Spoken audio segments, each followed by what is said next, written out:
Hi guys, Brian here with Blue Anvil Forge. Just want to go over a few of my holsters today. A little bit of background on me. I do knives, holsters, woodworking, AR builds, a little bit of everything as far as it comes to the firearms community. Today I wanted to go over my duty style outside the waistband holster. So these holsters are kydex as their base, a little bit about them. So most of my outside the waistbands are .093 kydex. They're a little bit thicker than the standard .080s. The only exception to that rule would be if you get a printed kydex, like for instance my Hawaiian print, Rhodesian brushstroke. There's plenty of different ones that I offer. Those do default to a 080 simply because that's what the manufacturer does them in. There is a few patterns that I can get in 93. If you have any questions about those, just shoot me an email and I'll get back to you with that on what the manufacturer can, what they have in stock of 093 versus 080. So real quick, this is my current range holster. As you can see, it's a little beat up. I've been running this holster for about 8 to 10 months right now. I love it. It's absolutely bomb. It's been a great holster with me. I tumble on the ground with it, roll over with it, run and gun, pretty much anything at the range is what I use this for. It is an outside the waistband. Right now on mine, I am using a Safariland Low Ride UBL with a QLS kit on it. So my holsters default to Safariland is what I recommend. They will run G-Code, Blade Tech, Safariland. It'll run pretty much any of your outside the waistband paddle style or drop leg style attachment systems. So as I said, low ride UBL. I offer the low ride and the mid ride on the website along with the QLS kits. Most people will run mid rides. I run the low ride because I have a longer body and longer arms. Therefore, it sits right where I would like it to. I run the QLS kit on mine for two reasons. One, you have holster interchangeability. If you have, let's say, a Glock 19, this was made for a Glock 17 with an X300. So let's say you have a Glock 19 without a light, like I have for my airsoft gun. I can take it, slap a new one on, and I've got a different holster all on the same receiver plate. And then let's say you're a police officer and you run 320s at work. Well, you may have a Glock that you practice with, you may have a 320 you practice with, you may have an HK that you practice with. That's why these QLS kits come handy, because you can have 4 or 5 different holsters for your different guns, and then you just have to buy one receiver plate. You run this on your belt, and then you interchange all your different holsters. The other reason I run these is simply because they add width to your holster. Whenever I'm running kit, especially a plate carrier, my side is pretty flat, but it helps to push it out just a little bit more. That way it kind of helps clear body armor, any belts, anything like that, it'll help it clear. That's why I run the QLS kit. I do run a leg strap on mine. I do not have leg straps on there right now on the website, but T-Rex Arms is where I recommend people get their thigh straps from. They have a version 2 thigh strap, which does now have the grommet on the inside to run through your bottom hole of the UBL. Before, you use it just like I got mine routed.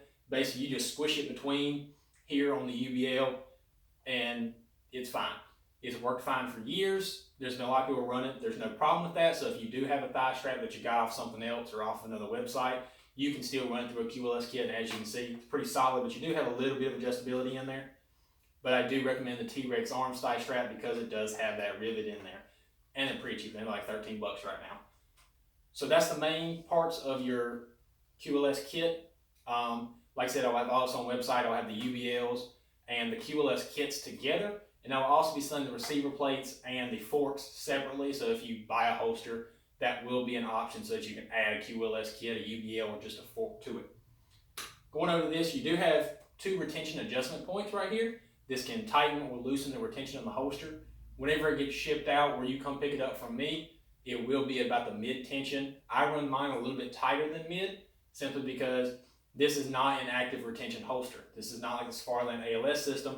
This is just level 1 retention, the kydex gripping it, the friction on it. That's all the retention you get. So I run mine a little bit tighter, so whenever I'm running on the ground or just doing sprints or rolling, whatever the case is, getting out of a vehicle, this can be locked into that holster. So as we can see, maybe look at the retention, slides in. Nice little click there. With the light bearing versions, You do have the retention on the light because on most holsters, the retention comes from the trigger guard. These come on the light. It's going to feel a little bit different than if you're used to without a light. Just be ready for that. But it does have excellent retention. As you can see, it's a fully loaded Glock 19, and it's not coming out. And then it comes out relatively easy. And then it clicks back in. So you won't have any problems with it falling out randomly just because you did a sprint across the range. That is the basic rundown of it. And like I said, pretty much any drop leg attachment or belt attachment point that you want to, you can set it up for outside the waistband. 2 retention points. These are cut. I do have a new mold for these. It'll be a 34 link slide with an X300. So you can run your 34s with an X300, your 17s with comps, your 19s with comps. If you can fit an X300 on a G26, then you can run a Glock 26 with an X300 in this holster. It's very compatible with just about any 940 Glock. That is the one thing, it does fit 9 and 40 cal, just for all you 40 cal guys out there. Quick rundown on everything. These are cut for optics right out of the box. So your RMRs, your Holosuns, your Swamp Foxes, your Delta Point Pros. The only one that you will need to get with me about is the Aimpoint Acro, simply because it is a little bit of a longer body. So it should fit it, but just get with me to make sure. Send me a picture of your gun on where the Acro cuts off. I know about where it cuts off, but some slides are a little bit different depending on the company you went. Some of them are a little bit farther forward, some are a little bit farther back, depending on if you have irons forward or irons rearward. Just get with me on that. But as far as your standard red dots, it'll fit any of them. It is cut for I call it the combat cut. That way your undercuts, even if you have, like on mine has a higher undercut, you can still get a full combat grip whenever you come out. That way you don't have a compromised grip coming out of it, then you have to adjust it. It is fully ready to go. You don't have any problems with it. It is blocked out, as you can see right here, to make ease of reholstering.